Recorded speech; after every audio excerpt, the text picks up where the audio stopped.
जी प्यारे बच्चों, कैसे हैं आप? मैं उम्मीद करता हूं कि आप सब ठीक होंगे। आज की वीडियो में बात करेंगे आपसे हम एम्पिरिकल मोलेकुलर फार्मूला के बारे में।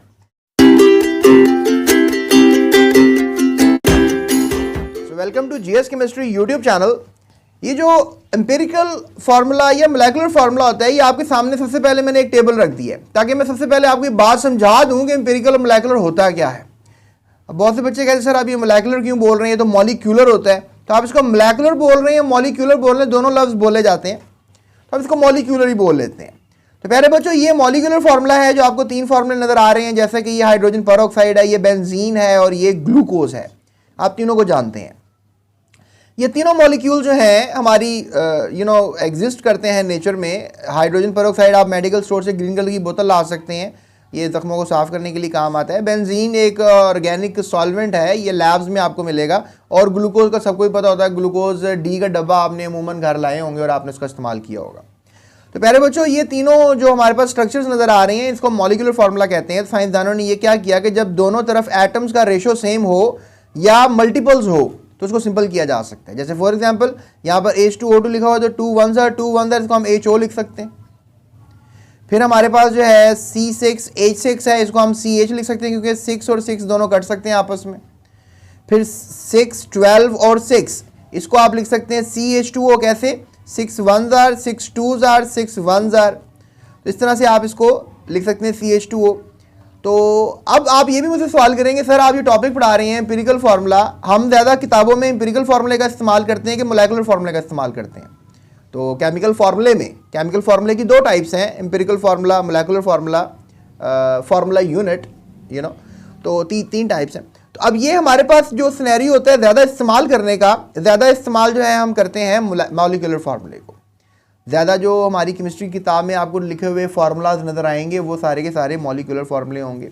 एम्पिरिकल फार्मूले ज़्यादा इस्तेमाल इसलिए नहीं होते, उसके पीछे एक वजह होती है।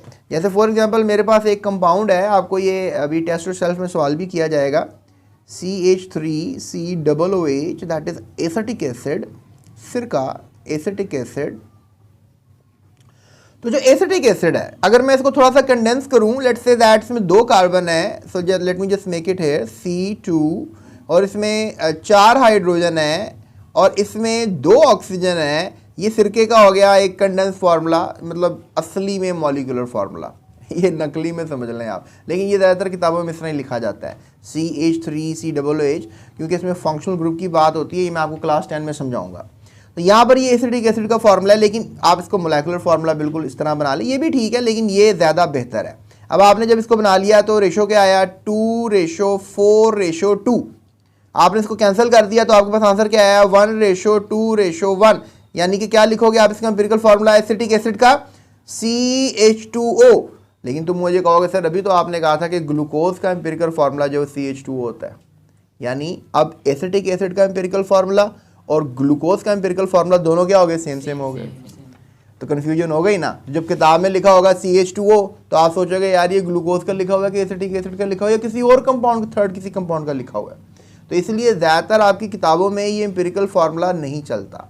अब आपको सर आप पढ़ा क्यों रहे हो, चलता नहीं है? तो मैं इसलिए आपको प्यारे बच्चों पढ़ा रहा हूँ क्योंकि एम्पिरिकल फार्मूला से ही मॉलिक्यूलर फार्मूला बनाया जाता है। आप तुम मुझसे ये सवाल करोगे सर कि एम्पिरिकल फार्मूले से अगर मॉलिक्यूलर फार्मूला बनाया जाता है तो क्या ये टेक्निक आप हमें सिखाओगे? तो अभी इसका जवाब होगा नो, हम इसको फर्स्ट ईयर में सीखेंगे। लेकिन एम्पिरिकल फार्मूला और मॉलिक्यूलर फार्मूला ये दोनों इंपॉर्टेंट है, इसलिए आपको इंट्रोडक्शन दे दिया गया, इसके बारे में बता दिया गया। तो लिहाजा होप सो आपको बात समझ में आ गई होगी कि अगर एक फार्मूला है उसको सिंपल किया जा सकता है, तो सिंपल करके अगर लिखा जाए तो वो उसका होगा एम्पिरिकल फार्मूला। अच्छा, अब कुछ कंपाउंड ऐसे हैं जिनका होता ही सिंपल रेशो है। जैसे लेट्स से दैट पानी है, पानी का रेशो जो है वो 2:1 है, यानी 2 हाइड्रोजन और 1 ऑक्सीजन है। अब 2:1 का सिंपल आप क्या करेंगे, 2:1 तो वैसे ही सिंपल है।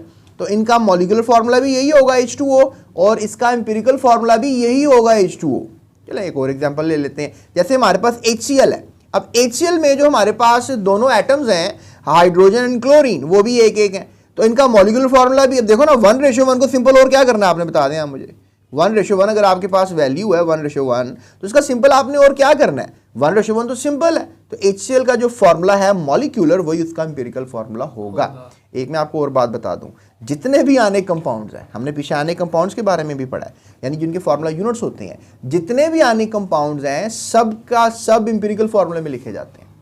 यानी आयनिक कंपाउंड तो होता ही एम्पिरिकल फार्मूला है। तो जो हमारे पास फिर आ जाते हैं कोवलेंट कंपाउंड्स, तो कोवलेंट कंपाउंड्स का मॉलिक्यूलर फार्मूला भी लिखते हैं और उनका एम्पिरिकल फार्मूला लेते हैं। यानी पंगा सिर्फ कोवलेंट कंपाउंड्स के लिए पड़ता है इसका, जो हम पढ़ रहे हैं। तो कोवलेंट कंपाउंड्स का एम्पिरिकल फार्मूला भी होता है और मॉलिक्यूलर भी होता है। लेकिन प्यारे बच्चों, मैंने आपको बता दिया एम्पिरिकल फार्मूला ज़्यादा इस्तेमाल इसलिए नहीं कर सकते क्योंकि एम्बिग्यूटी है, क्योंकि एसिटिक एसिड का फार्मूला और ग्लूकोज का एम्पिरिकल फार्मूला सेम है। तो लिहाजा ये अब मैंने ना आपको बेसिकली एम्पिरिकल फार्मूला निकालना सिखाया भी हुआ है टेस्ट योर सेल्फ में। तो इससे अगली वीडियो है टेस्ट योर सेल्फ की, वो आप लाजमी देखिएगा। उसमें मैं आपको क्वेश्चन हल करवाया हुआ है कि कैसे आप एसिटिक एसिड का एम्पिरिकल फार्मूला निकालेंगे। अब बात खत्म नहीं करते, अब बोर्ड के सवाल की तरफ आते हैं। अब बोर्ड का तो एक सवाल ये आ जाएगा कि आपको ये एक MCQ पूछ लेगा कि भाई बताओ हाइड्रोजन पेरोक्साइड का एम्पिरिकल फार्मूला क्या है, या इसका फार्मूला क्या है, या फिर बेंजीन का अमूमन फार्मूला आपसे पूछा जा सकता है। आपको 2 नंबर का बोर्ड में सवाल आ सकता है, write down the formula of benzene quick lime. अब आप कहेंगे सर बेंजीन का तो ये क्विक लाइम आपने कहाँ से पूछ लिया? तो क्विक लाइम मैंने पीछे टेबल से पूछा आपसे, जिसका फार्मूला CaO है, अगर आपको याद हो। तो प्यारे बच्चों, इस तरह आपको बोर्ड में MCQ के तौर पे ये पूछा जाएगा। अच्छा, अगली बात मैं आपसे शेयर करता हूँ। अब इसका और क्या सवाल बन सकता है? और सवाल ये बन सकता है differentiate between empirical formula and molecular formula. तो डिफरेंशिएट करने का तरीका मैंने आपको पहले भी बताया हुआ था, राइट? मैं दोबारा बता देता हूँ। तो डिफरेंशिएट पे बच्चे आपने देखो, आपकी जो पेपर होता है ना, टेस्ट पेपर होता है, उसमें हमेशा एक लाइन लगाते हैं। एक लाइन लगा के यहाँ पर आप लिख लेना एम्पिरिकल फार्मूला, कैपिटल वर्ड्स में लिख लें, और यहाँ पर आप लिख लेना मॉलिक्यूलर फार्मूला। अगली बात फिर ये आती है कि अगर आपने यहाँ पे ये लफ्ज़ लिख ली हैं और फिर डेफिनेशन भी यहाँ पे ब्ला ब्ला भी मैं बता देता हूँ आपको डेफिनेशन क्या होती है, तो वो लिख दी है। तो फिर आगे बड़ी जो बात आती है वो आती है कि आपने मार्कर से लिखना है कैपिटल वर्ड्स में example. Chemistry is all about examples प्यारे बच्चों। अगर आप एग्जाम्पल नहीं लिखते, अगर मैं लेट्स से दैट सवाल में आपसे पूछ रहा हूँ कि एग्जाम्पल दें, लेट्स से मैं सवाल में आपसे नहीं भी पूछ रहा एग्जाम्पल दें, लेकिन आपने एग्जाम्पल मस्ट देनी होती है if you want 2 good marks in your board exam. तो लिहाजा आपने यहाँ पर एम्पिरिकल फार्मूले की एग्जाम्पल दे देनी, जिस तरह भी टेबल में आपको नजर आ रही हैं, और यहाँ पर आपने एग्जाम्पल दे देनी है मॉलिक्यूलर फार्मूले की। चलें अभी डेफिनेशंस में आपको बता देता हूँ। अब आपको आई होप से टॉपिक तो पता लग गया है क्या है ये एम्पिरिकल फार्मूला, मॉलिक्यूलर फार्मूला। इसकी डेफिनेशंस की बात करते हैं। एग्जाम्पल्स आपके सामने थी भी, टेबल मैंने आपको करवा दिया, राइट? तो लेट्स टॉक अबाउट डेफिनेशंस। जी तो प्यारे बच्चों, बात करते हैं हम डेफिनेशन की। तो डेफिनेशन में आपको नजर आ रहा है कि एम्पिरिकल फार्मूला की डेफिनेशन है the simplest whole number ratio of atoms present in a compound. ये आप निशान लगा लें, ये इसकी डेफिनेशन है, यही आपने याद रखनी है। सिंपल होल नंबर रेशियो होता है, जैसे कि आपको टेबल में नजर आ रहा है कि जो 6:6 था, उसका सिंपल होल नंबर क्या बना? 1:1। 2:2 था, ये एक रेशियो है, तो सिंपल होल नंबर रेशियो क्या बना? 1:1। अगर 6, 12 और 6 का रेशियो है, मैं इधर आपको दोबारा बता देता हूँ, ये देखें 6, 12 और 6 का रेशियो है, तो 1, 2 और 1 ऐसे ही है ना प्यारे बच्चों। तो ये हमारे पास इसका रेशियो होगा, ठीक है। अब ये मैंने आपको सिंपल होल नंबर रेशियो की बात बता दी है। चलिए प्यारे बच्चों, इसी बात के बाद मैं आपको एक और बात शेयर कर देता हूँ कि जो एम्पिरिकल फार्मूले की डेफिनेशन है वो फार्मूला यूनिट की भी वही डेफिनेशन है। 19-20 का ही फर्क है, मतलब फर्क है ही कोई नहीं, बस उन्होंने लिखने में फर्क डाल दिया। The simplest whole number ratio of ions present in ionic compound, ये फार्मूला यूनिट होगा। जबकि एम्पिरिकल फार्मूला की डेफिनेशन है simple whole number ratio of atoms present in a compound. तो यहाँ पर आयनिक कंपाउंड है और आयंस की बात कर दोगे तो फार्मूला यूनिट की डेफिनेशन हो जाएगी। यहाँ पे आप एटम्स की और कंपाउंड की बात कर दोगे तो एम्पिरिकल फार्मूला की डेफिनेशन हो जाएगी, राइट? जिस तरह हमारे पास आपको मैंने बताया था कि कभी कभी जो एम्पिरिकल फार्मूला होता है और मॉलिक्यूलर फार्मूला होता है वो दोनों सेम होते हैं। जिस तरह ये रेत है, ये रेत का फार्मूला है सिलिकॉन डाइऑक्साइड, इसका रेशियो 1:2। तो ये सिंपलेस्ट ही है, तो ये एम्पिरिकल भी यही होगा और मॉलिक्यूलर भी यही होगा। लेकिन मैंने आपको बताया था ग्लूकोज का जो है वो एम्पिरिकल तो ये है, लेकिन मॉलिक्यूलर्स का होगा C6H12O6। तो प्यारे बच्चों, इस तरह से हम देखेंगे। लेकिन याद रखना, मैंने आपको पहले ही बता दिया कि जिस तरह जो जितने भी आयनिक कंपाउंड होते हैं वो उनका फार्मूला मॉलिक्यूलर नहीं होता, उनका फार्मूला होता ही एम्पिरिकल है। तो लिहाजा आप इसको कहोगे KBr एम्पिरिकल फार्मूला है और NaCl भी एक एम्पिरिकल फार्मूला है। तो ये बातें आपने याद रखनी, क्योंकि यहाँ पर आयंस की बात की जाती है।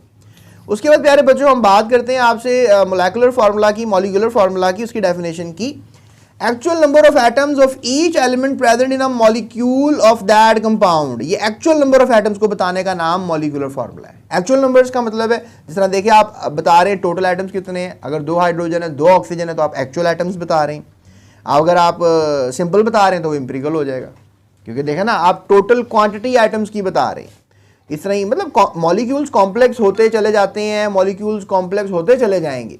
मैंने तो एक मॉलिक्यूल हीमोग्लोबिन भी पढ़ा है, उसमें 10,000 आइटम्स होते हैं, तो फिर उसका क्या फॉर्मूला होगा, ठीक है, ये आप मुझे कमेंट करके बता दें, राइट। अगर आप मुझे कमेंट करके बता देंगे कि हीमोग्लोबिन का क्या फार्मूला, उसका एम्पिरिकल फार्मूला क्या है, तो एक ज़बरदस्त चीज़ हो जाएगी। वैसे मुश्किल टास्क है, तो चलें आप ऐसा करें, सुक्रोज मैं आपको टास्क देता हूँ। सुक्रोज का आप मुझे एम्पिरिकल फार्मूला भी बताएं और मॉलिक्यूलर फार्मूला भी बताएं, ठीक है। सुक्रोज पीछे आपने पढ़ा हुआ, सुक्रोज को ये तो आपने पढ़ा हुआ है ना।